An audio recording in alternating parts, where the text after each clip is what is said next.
Okay, sa lahat po ng aking mga subscribers, followers at mga viewers, isa pong mapagpalang pagbati ang aking pinapahatid sa inyo na sana manawari ay nasa mabuti kayong kalagayan lagi at ligtas sa anumang uri ng kapahamakan at lalong higit maiiwas kayo dito sa mga politikong mga kawatan.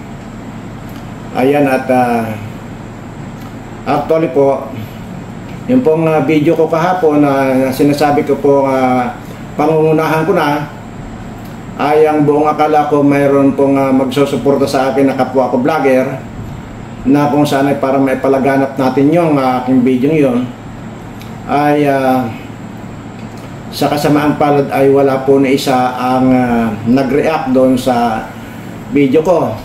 Ganun pa man ay dito po sa aking mga viewers ay pasalamat na rin po at nandyan din po yung mga comment ninyo na kung saan ay talagang ramdam ko po yung suporta ninyo doon sa in-announce ko kahapon.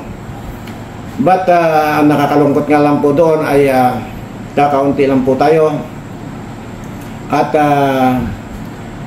kung gagawin natin yan ay para kung di po ako nagkakamali na sa 9,000 lang po yung views natin. So doon po sa 9,000 na yon ay maaaring wala pang 1,000 doon ang sasama sa atin kung sakasakali. Ganun po yon. At hindi po lahat ng nandyan na nanood ay sasama po sa atin. So ang sa akin po sana rito yung yun po bang ito na po sana yung pagkakataon na maipakita ko rin sa inyo yung matagal ko ng paulit-ulit na dinadaldal dito para once and for all ay magkaalaman na tayo at gusto ko na rin naman po sana na talagang napalaganap natin ito sa buong mundo kung ano ang pwedeng mangyari. Kaya po nag-offer na po ako na po ang mangunguna sa paglusob dyan. Anyways, kasi nga po hanggang ngayon ay naisip ko pa po na wala pong mangyari yung mga rally-rally na yan. Sa totoo lang po, not unless ang sinasabi ko nga po, magsama-sama tayong lahat ng mga Pilipino, okay po yun. Pero paano nga po ito at wala ni tayo lamang pong talagang naapektado ang nakakaintindi nito. Pero yung mga hindi po apektado, wala po talagang pakialam. At ngayon ko po nasubukan na hanggang daldal na rin lang itong mga kapwa ko, itong mga vlogger na ito, na mga walang ginawa kundi ang batikusin si Maharlika. Puro daldal lang naman yung mga yan. Sa totoo lang, yun yung tiyakan na for the views lang.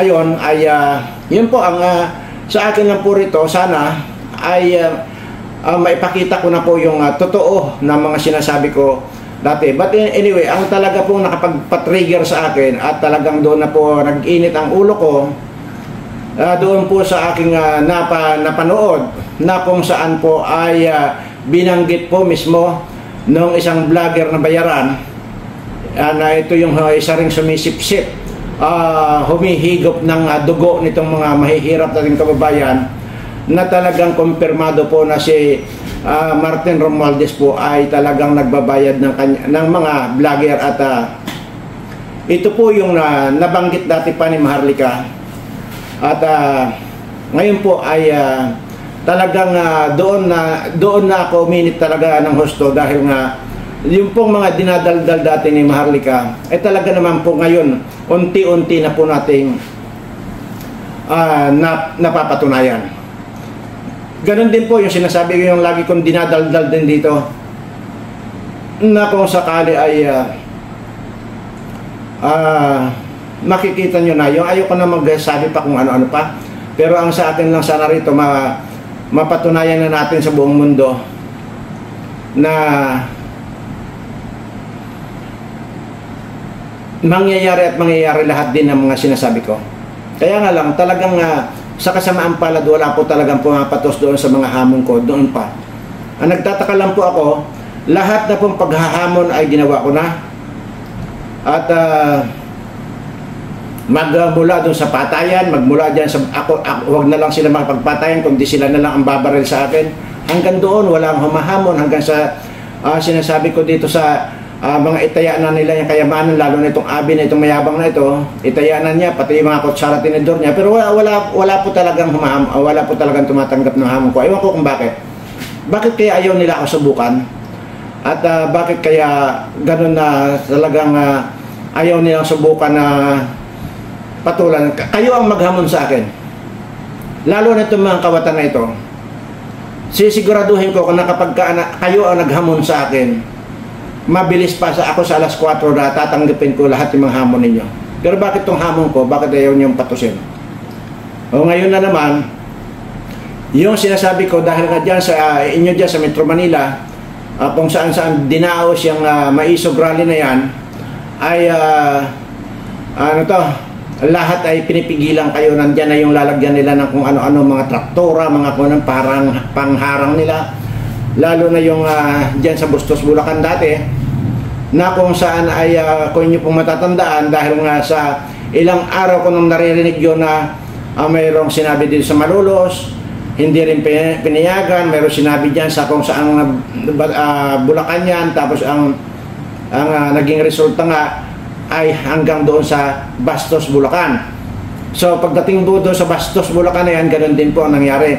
Kaya 2 araw po yun na nag-observe ako, kaya nga po yung time na araw na yon, sumibat po ako dyan. Hindi po ba meron po akong live dyan at pumunta po ako dyan dahil ang gusto ko po talaga dyan maabutan yung mga humaharang na yan, lalo na yung nagpapakilalang engineer ko ay abogado daw ko na yan. Gusto ko sana talagang tanggalan ng matayan para wala na siyang nakikita.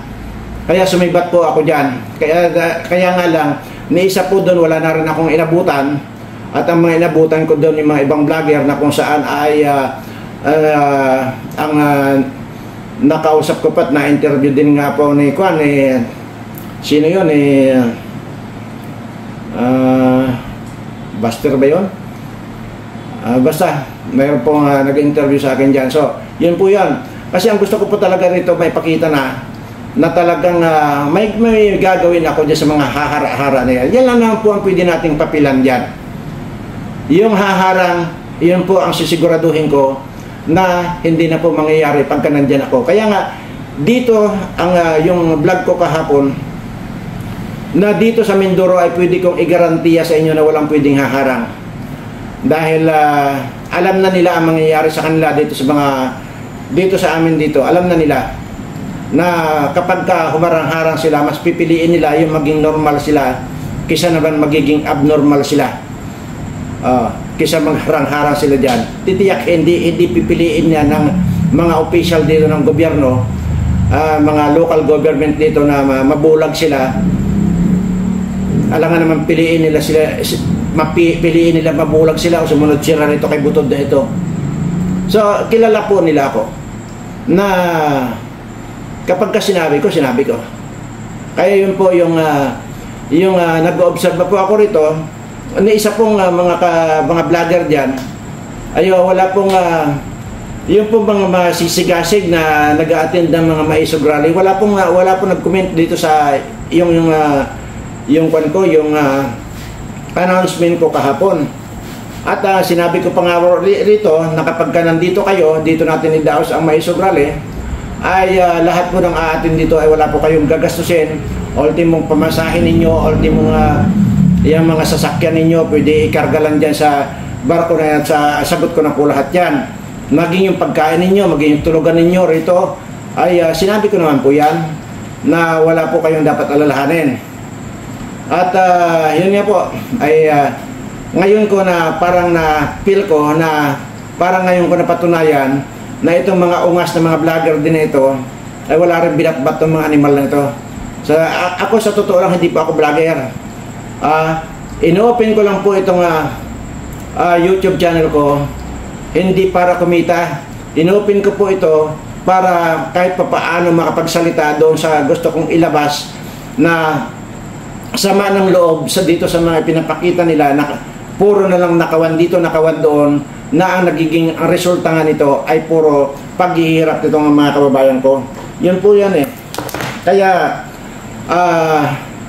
hindi po kung ito kung ma-consider na vlog ito, okay, vlog lang po. Pero ako po, hindi po ako vlogger. At yun nga po. At salamat po doon sa mga nag-comment dyan na sasama sila. Pero paano po natin gagawin? At pwede kayong maprotektahan doon sa walang masasaktan sa inyo, walang maghaharang sa inyo, pero baka pagtawanan lang tayo rito, hindi tayo papansinin dito kung ilang bilang lang natin. Hindi po sapat yung views natin na 9,000, hindi po sapat yun. At but sana kung yung 9,000 na sasama, ay baka po ang malinis dyan, baka sasama dyan, nabibilang lang po sa daliri ng kamay. So, di para tayong pandoon, para tayong baka mapagbintangan, para tayong tinatrangkaso. Anyway, sabi ko nga po ay ito pong maririnig ninyo ay ito po yung nagpa-trigger sa akin kung bakit ako nakapagsalita kahapon doon sa vlog ko nang gano'n na ako na ang mangunguna. Kasi wala naman po talagang nangunguna eh. Wala po ako maramdaman na manguna. Ang sa akin lang po sana, gusto ko sana mangyari dito, doon sa vlog ko kahapon, ay yung ako na nag-announce na ako na, pangunahan ko na. Pero yung mga matatapang dyan, bakit hindi man lang sila nagpasabi sa akin na, oh sige, pasama-sama na tayo. Wala man lang nagsabing ganon. Mayroon pa nga dyan yung parang hihiwi-hiwi na kala mo ang tapang-tapang. Duwag din pala. Kala mo kung nagsasalita, kala mo kayang-kaya niya. Pag ako pa nagsalita, kahit harap-harapan pa, maging isama mo na yan dito kay Butod, itong mga pamilya, itong nagtapang-tapangan dyan, na abnormal, at sumama pa siya dyan sa side ni Butod na yan, ay pare-parehas ko lang pilipitin ng mga ulo ng mga animal na yan. Ito po yun, yung isa po ito. Isa lang po ito sa mga ibinulgar ni Maharlika na talaga namang totoo. Dahil ang sinasabi ni Maharlika dyan, kung inyo matatandaan, yung sinasabi niya, nagbabayad sila ng mga vlogger. Nagbabayad sila, lahat halos yan nakuha na nila para bayaran nila yung mga vlogger na yan. At tingnan mo, nag-aaksaya sila ng pira ng mga animal na mga politikong ito, lalo na ito sa tambalos-los ito, para lang sige, wag ko muna pangunahan. Kanino lang po, pakinggan nyo lang, no? Kayo, no? Inilaglag na po kayo ng inyong, ng inyong mga bataan. Naku po, delikado po ito. Ito po, House Speaker Martin Romualdez, pakipaliwanag po ito. At ang maganda nito, Bes, hindi yung vlogger na isang buwan, tatlong buwan, apat na tabuan, hindi. Hanggang election ito, 2028. What? Ngayon, ang gagawin nyo lang dito, hindi kayo magpa-vlog na kung anong gusto ninyo. Hahantayin ninyo yung ipapapako na message sa inyo para yun ang ipa-vlog ninyo. Yun ang gagawin yung story, ipapapa kong link na story. Ako magpapapa sa inyo ng story. Kasi sa inyo sa akin sa taas. Yun ang gagawin nyo. Hindi nyo kailangan na umikot-ikot. Hindi nyo kailangan umano-ano. Kaya, mas maganda ito kaysa SRPO. Sa SRPO, ikot kayo. Dito, hindi nyo kailangan. Puro papuri at pag-arat na kay Speaker Romualdez dito. Okay? Lumabas. Wala daw gagawin dito, kundi puro ang para pabanguhin at paangatin sinabi niya, Speaker Romualdez daw. Di ba? Maliwanag. At ang nagsasalita dyan, yung sinasabi ko rito, yung head nila rito, ang recruiter nito, yung po nagsasalita na yun, ay yun po si Nino Barsaga na baliw. So, yan po yung bakla na pagkalaki-laki din ng ilong, na yung po bang tipong parang ko nito, yung mga parang kapre, na ang kapre, di ba, malaki ang katawan. Ay ito, sa halip na katawan niya malaki, yung ilong niya ang malaki, parehas lang to sila ng tatlo ni Kadon at saka nito si Abe. Yan yun. So yan, dinig na dinig nyo naman na, imaginin mo, dinig na dinig nyo yung sinasabi na siya ang magbibigay ng programa or iba-vlog ng mga vlogger na mabayaran nito. At ang mga kan po dyan, may mga karugtong pa yun, mahaba pa po yan. Ang mga karugtong dyan, 30 to 50,000 po ang sinasahod po ng mga yan. At yung pong malalaki dyan, kagaya nitong si Mike Ilong na ito, yan po yung kalahating milyon isang buwan. O yan. At saka yung si Garrett, Jarrett ba yun? Na ito yung mga ito yung mga sumisip-sip sa dugo ninyo. Yan ang mga kabilang yan sa mga nagpapahirap sa mga kababayan natin. Ito mga ito sinanin yung Barsaga na ito. Kaya yung sinasabi ko rito, na kapag naabutan ko alin dito sa mga animal na ito, sisiguraduhin ko, dudurugin ko mga ulo nito. Oh. Di ba itong ninyo Barsaga na ito, nag-uniforme ng pulis? Noong may rally na maisog dyan sa Liwasang Bonifacio, ay wala kasi ako dyan, di ako napunta dyan eh. Oh, kaya nga, yun ang dati sinasabi ko, na baka ako nandyan sa Bastos, Bulacan dati, pupunta uli yan. Kaya po, mula rito sa amin sa Mindoro, kaya sumibat po ako dyan. Nakita nyo naman po, talaga mismo nandyan ako. So, dahil gusto ko lang pong targetin itong mga animal na mga vlogger na mga bayaran na ito. O, ito po yung mga, kasama na po ito doon sa mga nagpapahirap sa inyo, mga babayan ko. At ngayon, titingnan ko, obserbahan ko itong schedule ng rally daw dyan sa Pampanga. Iwan ko kung matutuloy yan, hindi natin alam. Pero titingnan ko kung mag-obserba lang po ako kung ano po ang magiging kaganapan. At hindi ko pa rin po winawala yung aking kagustuhan na ako na, kung walang mangunguna, ako na manguna. At para po, sayang naman yung hindi ko man masabing pero basta may alam lang po ako na para walang pwedeng humarang dyan sa pag ako nanguna dyan. Ayan po ang yan po ang isang katunayan dyan yung sa mga sinasabi ni Maharlika. Kaya nga po walang kaduda-duda na 200% ang paniniwala ko dito sa lahat ng mga expose ni Maharlika dahil talagang hindi lang yan ang mga napatunayan kong totoo. Ngayon,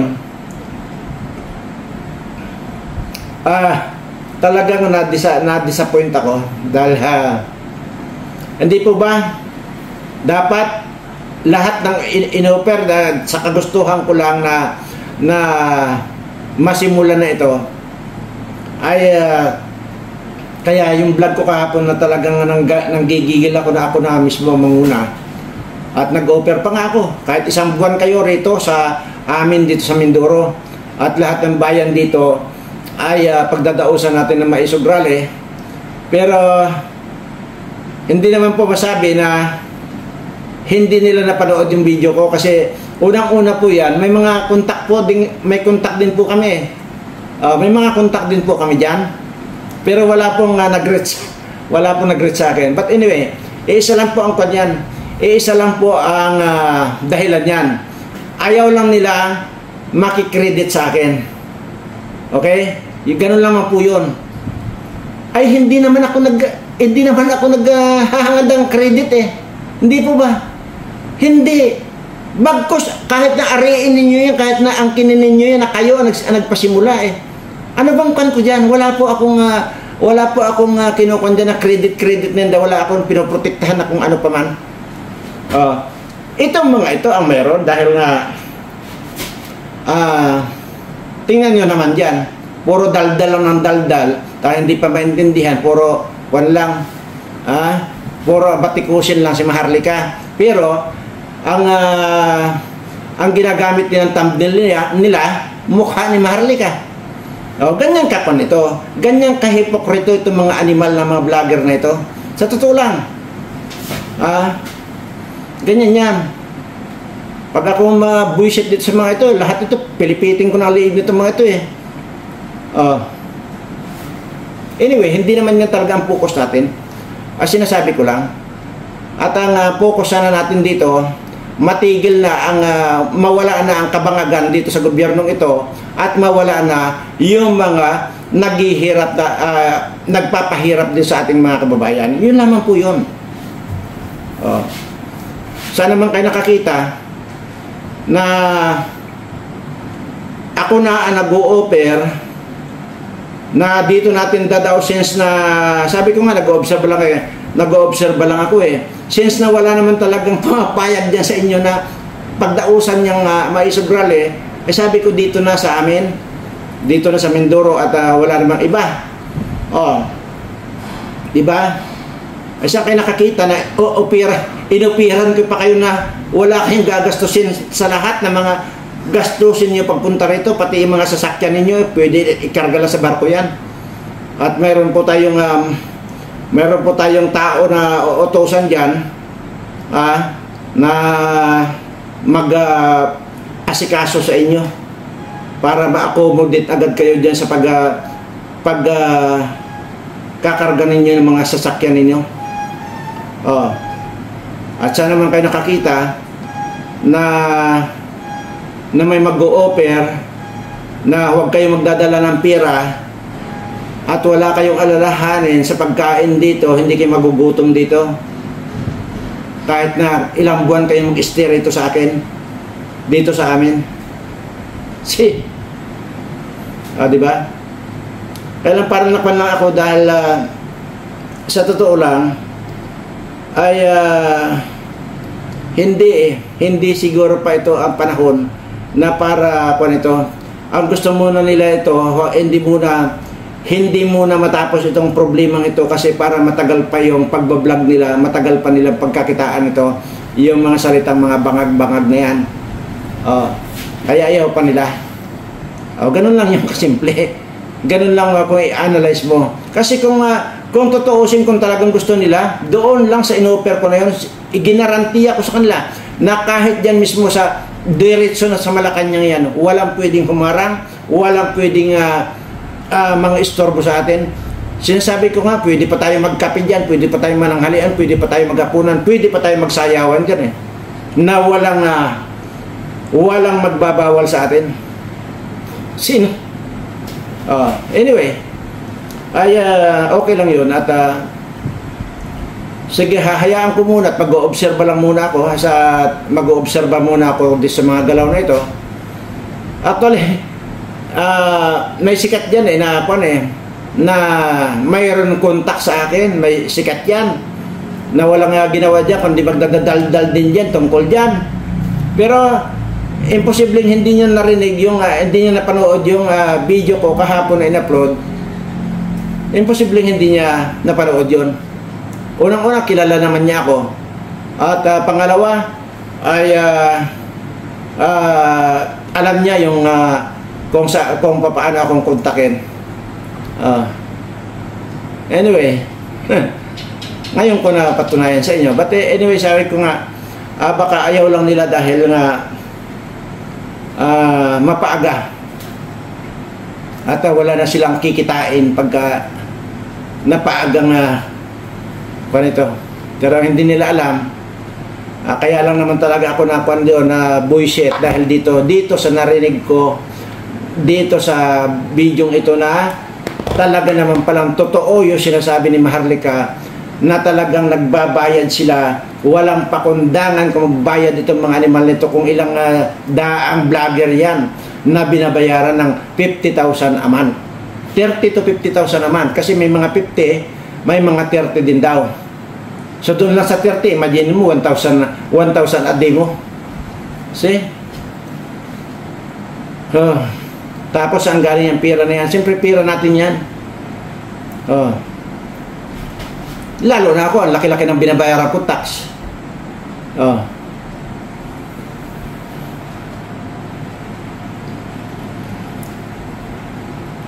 Ewan ko kung papaano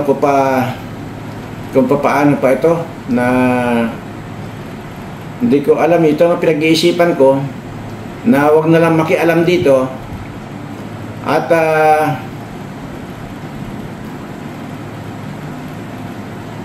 mag-concentrate na lang ako rito sa mga subscribers ko at mga followers ko kung ba ano ba talaga. At anyway, actually nandun naman yung mga plano ko, kaya lang mas maganda sana kung wala ng balakid at nasa ayos lahat. Kasi hanggat nandito itong administration ito, marami ang mamamatay natin mga kababayan. Marami ang magkaka-ulcer natin mga kababayan. Marami ang magiging malnourished nating mga kababayan dahil nga sa wala na talaga silang makain. At ang dahilan nga po niyan ay yung rampant na nakawan, kabi-kabila na yan, kagaya nga lang po yung winawaldas ni Romualdez na pira na ito na para lang ibayad sa vlogger. Kaya yun ito sinasabi ko, ito mismong tablet ko ito, pag nakita ko ito, iparinig ko muna ito sa kanya itong video na ito, isampal ko sa mukha niya. Ito mismong tablet na ito babasagin ko itong tablet na ito sa mukha niya Grabe, tingnan mo. Hindi pa ako umiimik dati doon sa mga binubulgar ni Maharlika. Bagamat naniniwala na ako, hindi ako umiimik. Pero ito na mismo Talagang hayagan na ito, binanggit na mismo nitong siyang baliw na ninyo Barsaga na yan. At mukhang pira ito na, mayroon pa po dyan yung sinasabi niya na, basta guys, mag-antay lang kayo dahil bukas may sasahod na tayo. Sabing ganyan, ha? Hindi ko na lang pinarinig, mahaba pa Sasahod na tayo, manlalalaki tayo. Kasi, dahil bakla yung animal na yan manlalalaki daw sila. Tingnan mo. Pasasahurin ni Romualdez, nanggaling sa pinagnakawan, at dahil sa walang kahirap-hirap itong mga animal na mga pinapasweldong ito, ayun, lalas pa din lang nila sa panlalaki lang nila. Tingnan mo. Pero napakarami nating mga kababayan ang naghihigpit ng sinturon dahil sa mga anay sa lipunan ito. Kayo ang mga anay sa lipunan, kayo ang totoong COVID ng lipunan, kayo ang talagang piste ng lipunan.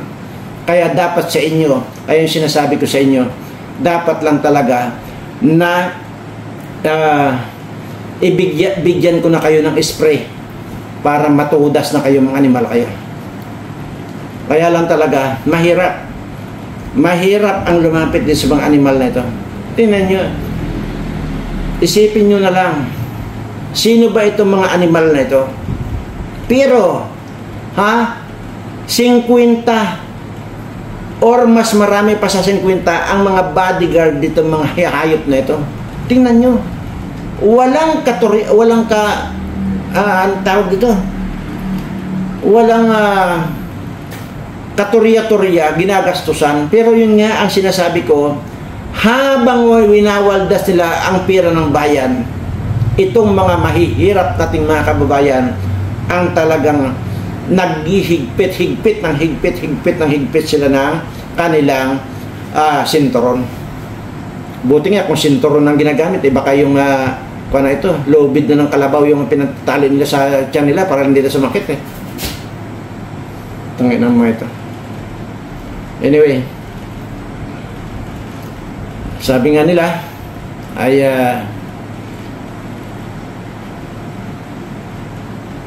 panapanahon, ika nga.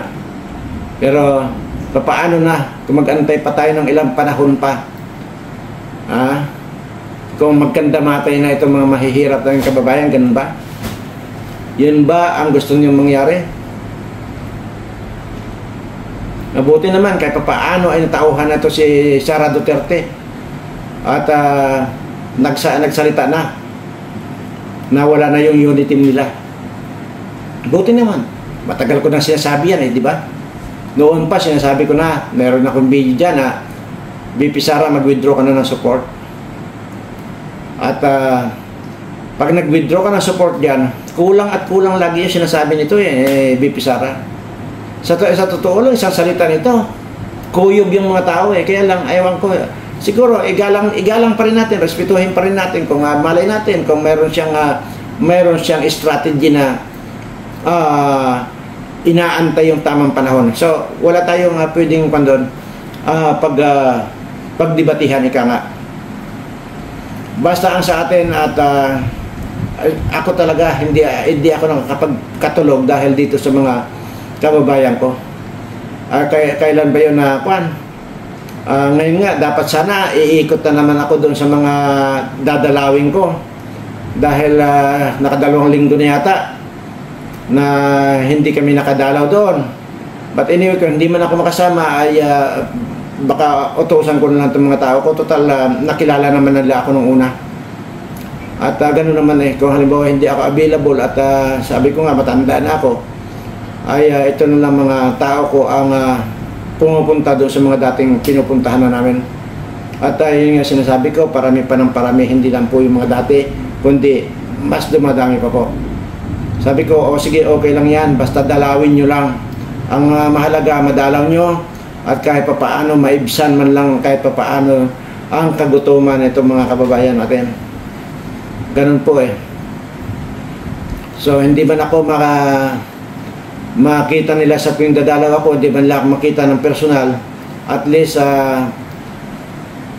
maintindihan na nila yon dahil sabi ko nga kanina na matanda na ako at limitado na rin yung galaw ko. Kaya ito pa nga pala ang isa. Doon sa bakit ayaw nilang patulan yung mga hamon ko, samantalang alam nila na matanda na ako. Alam nila na wala na akong kakayanan. Pero bakit kaya hindi nila pinapatulan yung mga hamon ko? Sige nga, kayo nga po magkomento diyan kung bakit. Ano sa tingin ninyo? Sinasabi ko nga po, matanda na ako. Ay kumpara din sa mga bata na yan, mga kawatan ng mga politiko, dahil mga batang kawatan dyan Ay bakit kaya ayaw nilang tanggapin yung mga hamon ko? Nakapa na sila may ko na sila Ang tawag doon, may advantage na sila kasi unang-una yung naghahamon sa kanila matanda na. Ba't kaya ayaw nilang patusin yun? So anyway, muli po ay doon po sa mga bago nag-subscribe ay maraming salamat po at yan po, hindi ko na pahabain pa ito dahil mag-obserba na lang po tayo kung ano pa ang pwede mangyari. Pero sabi ko naman po, alam ko naman na marami kayong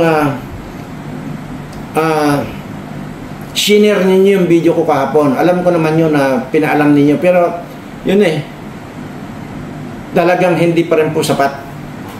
Anyway, hayaan na natin at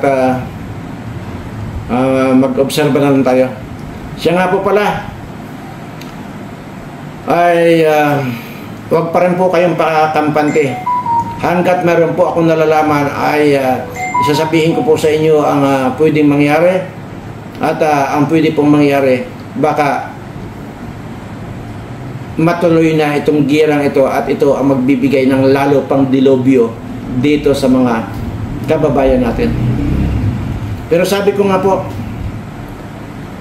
pagka kumpirmado na po natin at nandiyan nakaabang, mag-a-announce po ako dyan bago mawalan tayo ng kuryente, bago mawalan tayo ng communication, i-announce ko na po kung saan kayo pwedeng pick upin ng mga tao ko.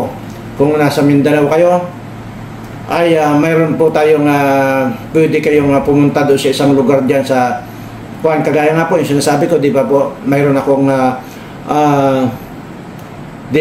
dinidevelop hanggang ngayon po yan, hindi pa rin po tapos yan, dinidevelop kong resort dyan sa Sarangani.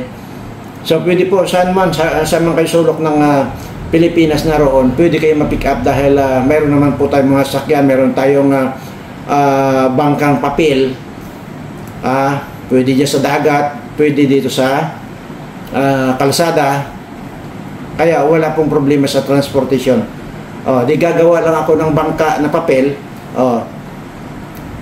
ipalulutangin ko lang sa dagat yan o utusan ko, masusundo na kayo. At ganda na rin yan, okay na rin yan. At para sa ganun ay sigurado naman tayo pagka susundin nyo lang yung itinuro ko sa inyo, hindi po kayo mapapahamak, maniwala kayo sa akin. Pero pag hindi nyo sinunod yon, ay nalalapit yung kapahamakan ninyo. Kagaya nung nakaraang COVID na yun, na kwininto ko na sa inyo. Yung kapitbahay ko dito na hindi naniniwala doon sa sinasabi kong usbong lang ng Sampaloc, hindi naniniwala. At ang sabi pa ay puro kalokohan lang daw ako. Ayun, lahat sila walang itinira ng COVID. Lahat sila tudas. So, ganun lamang po at sa totoo lang po, nalulungkot ako pero okay lang. Wala pong problema yon. So, maraming salamat po at pakaingat po kayong lagi. Mahal na mahal ko po kayong lahat.